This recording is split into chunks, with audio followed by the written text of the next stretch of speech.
Previously on X-Men. This is MDCU TV X-Men 97 Episode 1 Review. To me, my X-Men. Cyclops, Jean Grey, Storm, Rogue, Gambit, Beast, and Wolverine. Scary enough, bub? The X-Men are here to stay.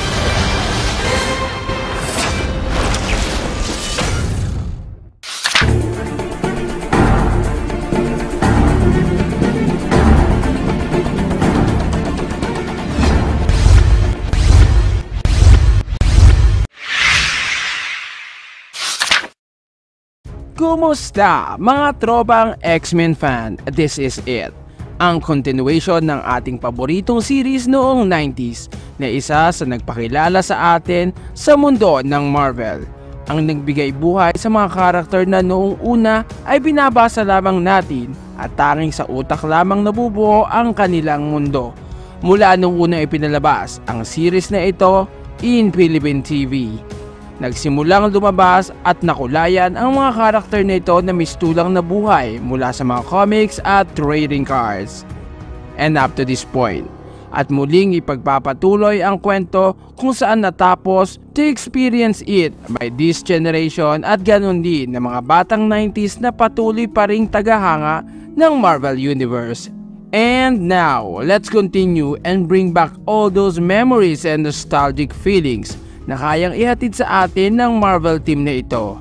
Ganun din to expect what twist can Disney Plus can bring to this marvelous team as this is MDCU TV X-Men 97. To me, my X-Men.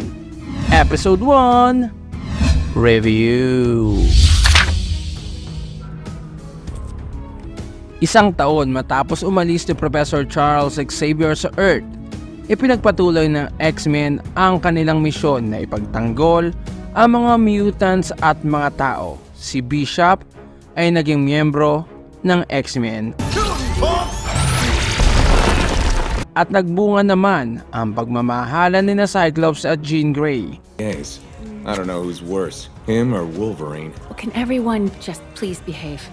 Nakakuha ng suporta ang mga mutants sa gobyerno at ang X-Men ay naging legal na pinahihintulutan na ng United Nations. Charles Xavier was a dear friend of mine. It's why I urged the UN Council to work with the X-Men. Iniligtas ng X-Men ng isang batang mutant na si Roberto da Costa mula sa Friends of Humanity. Over so well. Did it? Nang makita ng grupo na gumagamit ang Friends of Humanity ng mga Sentinel Tech, naiugnay ni Jean ang Humanity kay Henry Peter Gyrich na maaaring siyang nagsusuporta ng mga Sentinel Tech at maaaring alam din ito ang lokasyon ng lumikha ng Sentinel na si Bolivar Trask. Para mapadali ang pagpapaamin kay Gyrich, ginamitan ni Jean Grey si Gyrich ng kanyang psychic powers sa tulong ng Cerebro. No, but have you met my wife? Hatred weakens your mind, Mr. Gyrich. Cerebro amplifies my psychic powers. Ngunit ang di niya inaasahan, isang nakakatakot na premonition ang kanya nakaharap doon. Something's wrong. Someone else.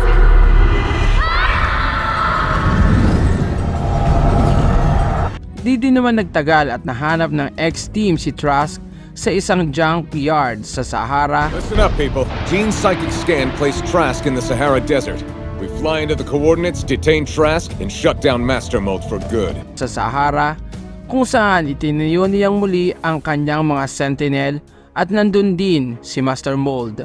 Tinalo ng X-Men ang mga Sentinel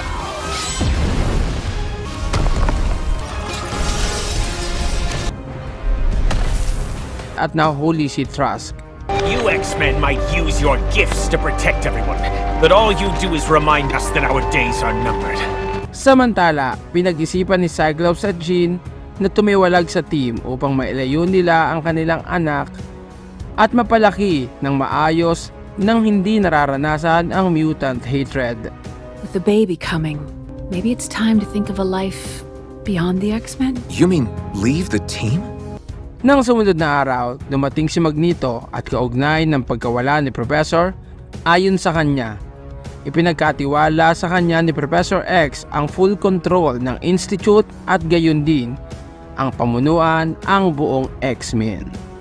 His school, everything he built, everything he fought for, now belongs to me, my X-Men.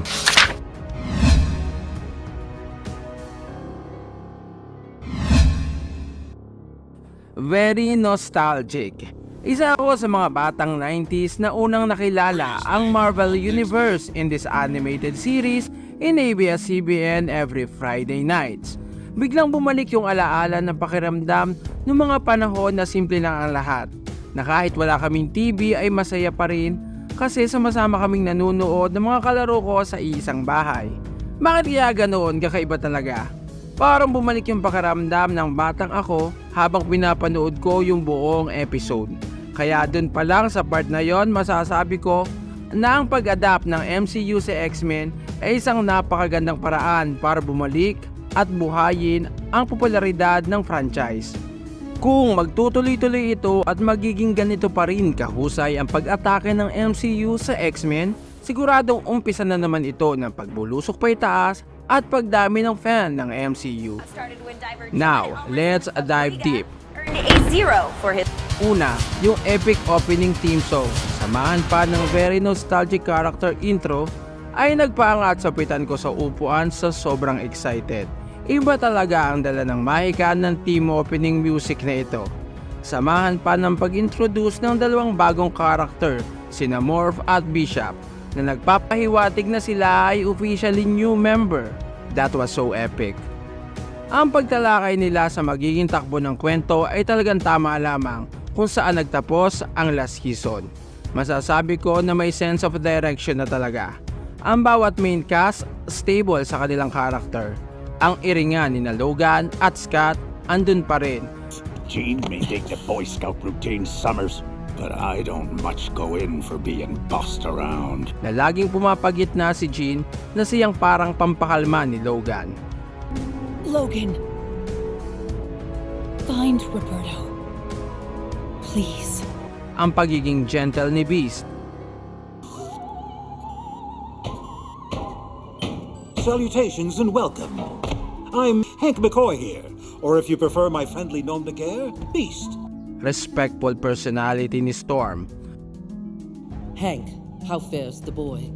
Ang pagiging jolly kiddo ni Jubilee. So, what can you do? Fly? Teleport? Shoot gold balls from your body? At maging ang lambingan ni Gambit at Rogue. Any worthwhile man would gladly suffer your hand in a dance. Na siyang nagpapaganda sa takbo ng kwento dahil sa makulay na personalidad ng bawat isa. Also in this series, buntis si Jean sa patang Cable. At alam na alam ng mga mahihilig sa comics na this Jean Grey na ina ni Cable is not originally Jean Grey. This is just a clone of Jean na si Madeline Pryor. Dahil dito, aasa ako gaya ng lahat ng X-Men fan ng pamilyar na storyline ng one hell of an epic story. Kahit umpisa pa lamang di naman naging madamot ang kwento sa kanilang mga fight scene. Nakadalawang maangas na sagupaan ang ipinamalas ng episode na ito. Talagang tumatak sa isip ko ang bawat labanan at hinaluan pa ng mga galawan na noon ko lamang nakita. Una, ang pag-slide ni Cyclops habang ginagamit ang kanyang optic blast ay napakaangas. Ngayon ko lang nakita na ginamit sa series ang galaw na yon. Di naman ako fan ng mga video games pero may mga nagsasabi na hango daw ang galaw na yon sa mga video games.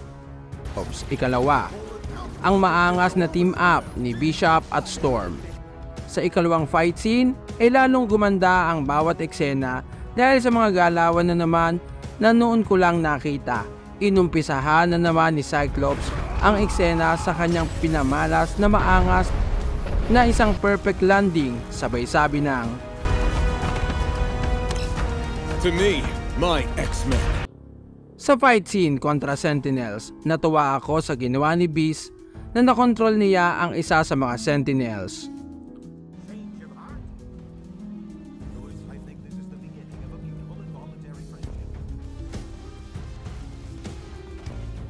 ang team up ni Gambit at Wolverine kung saan chinarge ni Gambit ang adamantium claw ni Wolverine habang nakasakay sa likod nito ay nakakapawaw. Isa pa, ang paggamit sa karakter ni Morph na napakatalino. Dahil sa kanyang shape-shifting abilities, maraming karakter na ang ipinakita sa unang episode pa lang. His ability to shapeshift ay di lamang sa pisikal at sa itsura, maging ang powers, abilities at maging ang fighting style ng mga ito ay nagagaya niya. Nagpakita din ng kakaibang lakas si Storm. Masasabing Storm is an Omega level mutant.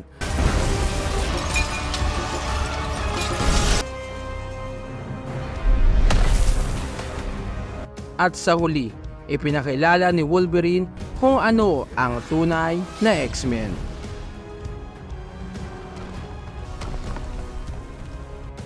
Kaya para sa MDCU TV, this first episode is so perfect.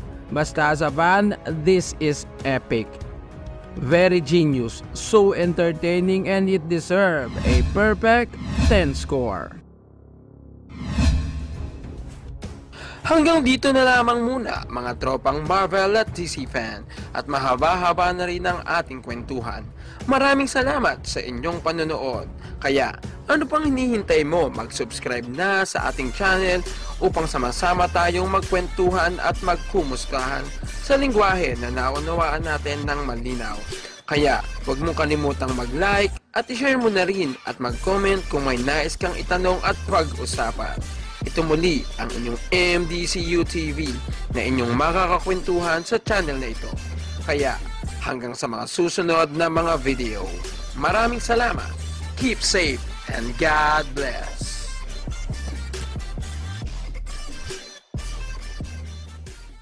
This is MDCU TV.